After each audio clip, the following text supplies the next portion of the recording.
Heart to help charitable trust ఆధ్వర్యంలో ఒక పేద విద్యార్థికి ఆర్థిక సహాయం అందించడానికి ఈరోజు ఈ కార్యక్రమాన్ని ఏర్పాటు చేయడం జరిగింది. కొమరవోలు లావణ్య గారు బర్త్డే సందర్భంగా ఈరోజు సౌమ్యకి 10,000 రూపాయలు ఆర్థిక సహాయాన్ని చెక్కు రూపంలో అందిస్తున్నాము. మేడంకి ప్రత్యేక ధన్యవాదాలు. సో ఇలాంటి పుట్టినరోజులు మరిన్ని జరుపుకొని రాబోయే రోజులు కూడా ఇలాంటి పేద విద్యార్థులకి ఆర్థికంగా ఆదుకోవాలని మనసారా కోరుకుంటూ వన్స్ అగైన్ మా అందరి తరఫున లావణ్య గారికి పుట్టినరోజు శుభాకాంక్షలు తెలియజేస్తున్నాము. గత 2 రోజుల కిందటమే రాజేశ్వరి అమ్మాయికి కూడా చిద్విలాస్ గారు సహాయం అందించారు.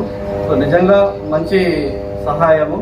సో గతంలో కూడా చాలా సందర్భాల్లో అనేక రకాలుగా సహాయం అందించారు. సో రానున్న రోజులు కూడా ఇలాంటి కార్యక్రమాల్లో సహాయం అందించాలని కోరుకుంటున్నాను. సౌమ్య ఈమె ఇంటర్మీడియట్ నుంచి మా ట్రస్ట్ ద్వారానే ఆర్థికంగా చాలా సహాయం అందిస్తున్నాము. సో ఇంటర్మీడియట్లో కానీ డిగ్రీలో కానీ.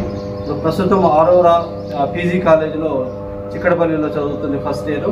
సో ఆమె ఎంఎస్సి బయోకెమిస్ట్రీ ఫస్ట్ ఇయర్ చదువుతుంది.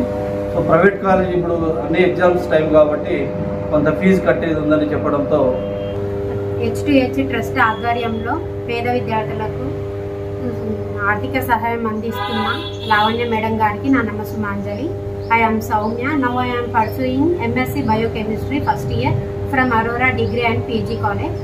I have successfully completed my schooling in 2018.